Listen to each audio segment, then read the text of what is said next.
Okay, this is a very brief overview of how to build a Boss FS-6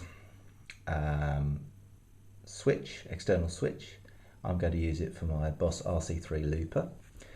First of all, these two are momentary foot switches. So momentary means that when you click it down, and I can't click that one, when you click it down it switches, and then when you let go of it, it switches back again.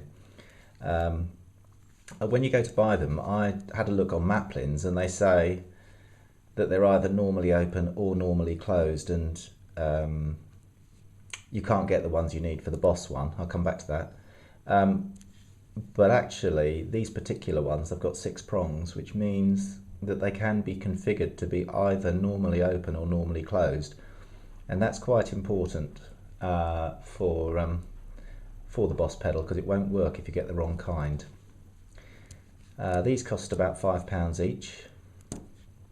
The other thing that you need is a little enclosure. That's just a metal box, and you're going to need to drill a couple of holes in it. So first of all, 2 holes for the foot switches to go in, a hole for the cable to go to your Boss pedal, obviously. And on this one I'm going to create a switch that allows me to switch normally open or normally closed behaviour. I think that's pretty much all there is. Oh yes, I'm going to put a stereo jack, not a mono jack, a stereo jack on the end, and I've already soldered that in place. Okay, what about the circuit diagram? I drew a circuit diagram.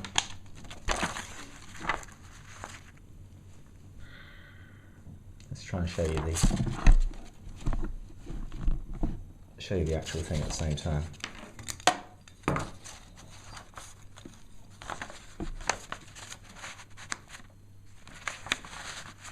Okay, I drew a circuit diagram that basically said the earth here coming in from the cable is going to go up to the middle of this switch, and then I'm going to solder a wire from one side to the top of both foot switches, and then from the other side I'm going to solder a wire to the bottom of both foot switches. I've got these little wires ready in advance, you can see.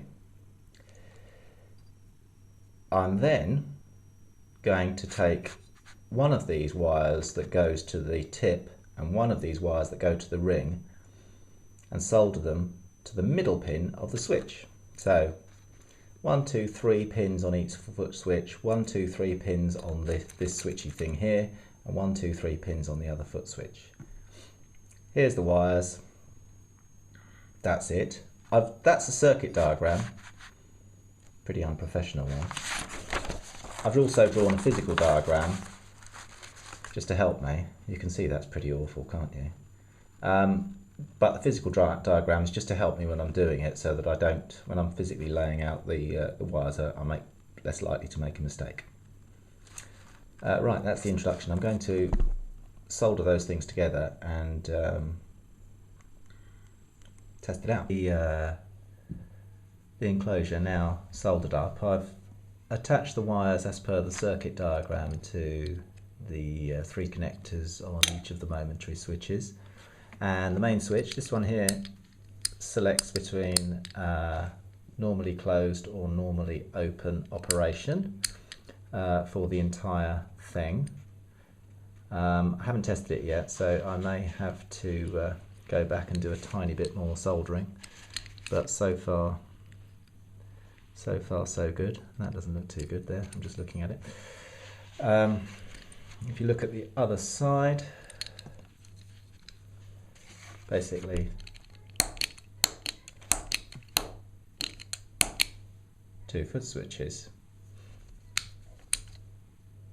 Okay, I'm going to put the lid on and test it. Okay, back again. I'm here with the homemade Boss FS-6. Sorry, I was just fiddling around with it, so I'm just going to do something there. Right. Okay, so first off, just to show you, right hand switch, exactly the same as the FS-6, will do loop select.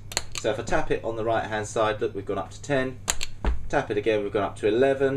If I hold it, down it goes to 10. Hold it again, down it goes to 9. Okay, 9 is empty. When you've got an empty loop, the left hand button can do tap tempo before you start. So here we go. 1, 2, 3, 4. 1, 1, 2, 3. 1, 2, 3, 4.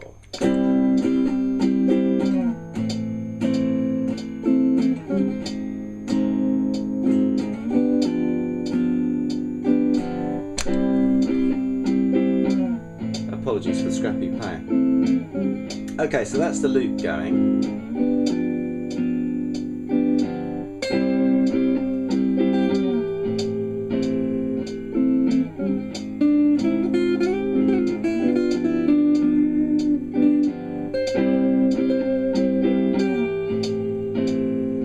Okay, there you have it. So and now you can press stop with the left hand foot switch. There you go, start and stop. That's basically it. The other thing that the left hand foot switch will do tap tempo, it will also do stop, and it will do clear. So if you not to confuse things, if you've got a loop, you can do undo on the RC3, and you can do clear. So if you've got multiple passes, you can clear the whole thing. Watch, here we go, by holding it down.